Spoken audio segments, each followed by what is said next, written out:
We're here live at again, in Pittsburgh Convention Center, the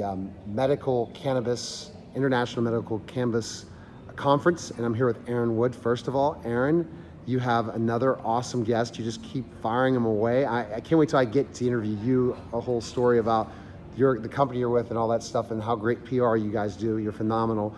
But go ahead and introduce who our guest is. Sure. Our next guest here is Josh Crossney. He's from JCanna and also runs the Cannabis Science Conference in Portland. Awesome. Well, thanks for stopping by. I appreciate it. Thanks for having me. So tell me how you got involved in this whole medical marijuana. So I used to be in the analytical science industry, and I worked in staffing and recruiting, and I also did some events as well. And I saw a small company that I had doing that, and I was just looking for the next career move. And the cannabis industry was something I always have been passionate about. And once I realized that there was a lot of need for improvement in the science and the quality control of cannabis, especially medical cannabis being used by immunocompromised patients, I kind of really saw a window and a void that was not being met in the industry as far as kind of filling that science gap. And I was really happy to kind of step in and help put that together. Very, very interesting. And so when you stepped in, your background, how did you put that background together to where you are today? So obviously, like I said, I had a background in analytical science and event planning. So as Aaron mentioned, I run the Cannabis Science Conference. That's the world's largest scientific cannabis event. And I think obviously that skill set from my past really helped. It really with does. That. Yeah. And then with our nonprofit that's all about science and testing, I had some great connections and resources as way of supporters, sponsors, people like that I had known from the science community that have then since then come along and supported us in our mission and what we're doing now. So it's been a really, really great journey and transition so far. The naysayers, the people that say this doesn't work, this is just, again, an addicting drug.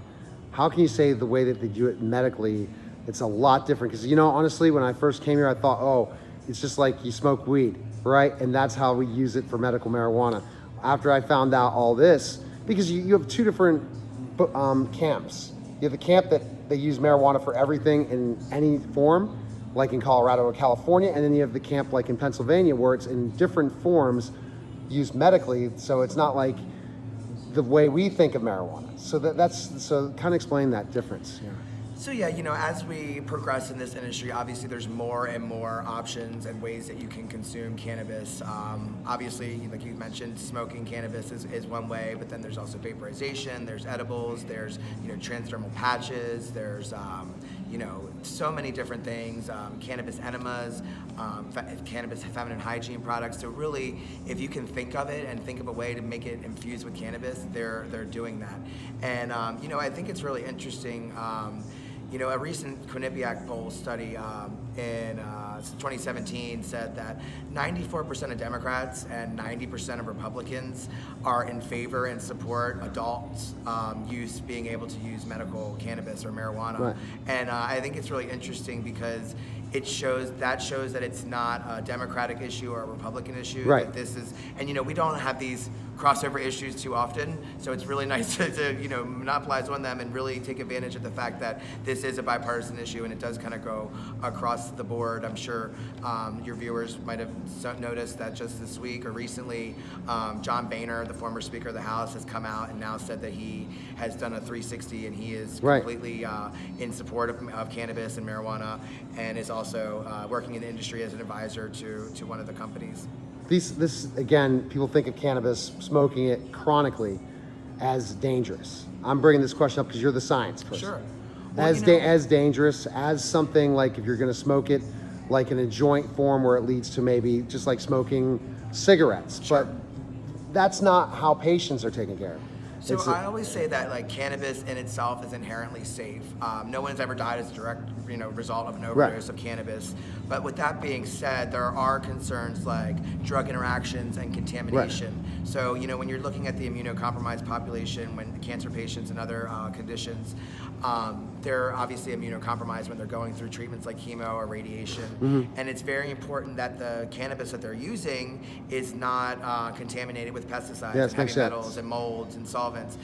Just because at the end of the day, for a sick person, we could actually see people negatively affected health-wise if they're getting contamination. And I think that's the last thing we want to do as an industry. What we're really about is trying to help people be better, not kind of the opposite. So it's safe. then medical cannabis is safe. Absolutely, and it's an absolutely safe alternative to a lot of other medications. Pharmaceuticals, that's what I want to talk about. Yeah, Let's talk about like Xanax for anxiety or seizure medications. The seizure medications concern me greatly. I have a student I'm tutoring and she has all these seizures, and the fact of the matter is and also I have an autistic kid I work with, and it's awful. It's absolutely terrible what's happening. Well, absolutely, and we are obviously experiencing a huge opioid epidemic in this country, and one of the biggest things that cannabis can help with is inflammation and pain. And what are we being prescribed opiates for? Inflammation and pain. So it's really interesting, and a lot of people don't realize that cannabis was medically legal in the United States before the 1940s. Really? Yeah, and it was really a combination of the big families in New York. So your Rockefeller, Anslinger, Hearst, DuPont, Mellon. These were the families that were creating new American industries when it came to paper and pharmaceuticals and fuel and fiber. And cannabis and hemp were really threats to that. And for them to be able to monopolize these industries. So that's really kind of the point in time when we've seen American industries like the pharmaceutical industry getting really closely aligned with our federal government. And that's obviously an issue that we still deal with. And don't get me wrong, I think there's kind of a line in the sand, and you have the big pharma, some of the cup groups, and they're doing like the kickbacks with doctors, yes, exactly, and things like that. But then I also think there's a sect of the pharmaceutical industry that I like to call good pharma that really are passionate about developing medicines that help people, and some of these companies have even started to cut their sales and marketing teams, so they're not marketing to patients and doctors as much as they used to. It's really interesting because our country is very uncommon from most other countries, where in other countries they cannot advertise, pharmaceutical brands cannot advertise to the general public, but they can here in way of commercials and in magazine ads. And obviously, as you know, they are, every terrible. time you turn on the TV, you see another drug that can help with another thing, but has 50 different side effects that come along with it. So really, we should be, we should have faith in our doctors and trust them to kind of recommend what medications we should be on, not going to our doctor saying, hey, I want to be on this drug that I saw in a commercial because I think it's going to help me.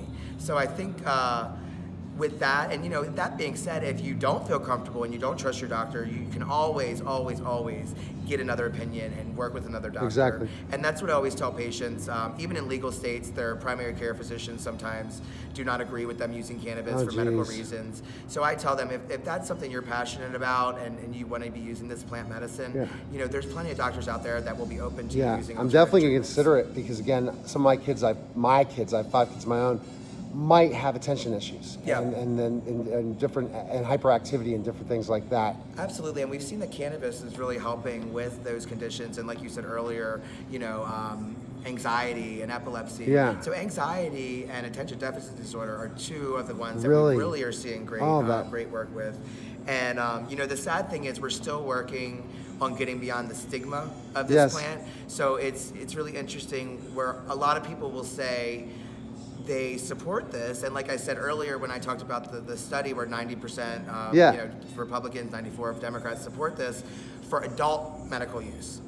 So why are we making the distinction between adult and pediatric? So they're not smoking it. So let's say they're not smoking it. So a kid that's ADHD that's 10 years old is going to go on something that's edible. Right. They would 9 times out of 10 be using an extracted concentrated tincture oil that would go like sublingually under the tongue. Okay. Best place we can find information on you. I got to have you on for a longer show breaking down all the different topics, but where can we find info? So you can find information about our nonprofit at jcanna.com, and you can find information about our annual conference at cannabisscienceconference.com. Okay, and connect with you. Where can we connect with you? You can find me on Facebook at Joshua Crossney. You can find me on on Instagram at jcannajosh, LinkedIn Joshua Crossney, and all of our businesses are on all those platforms as well. You can just search the name. All right, good talking to you. Great, thank you for your time. You're welcome. Bye. You're listening to The Neil Haley Show and watching it. We'll be back in just a moment.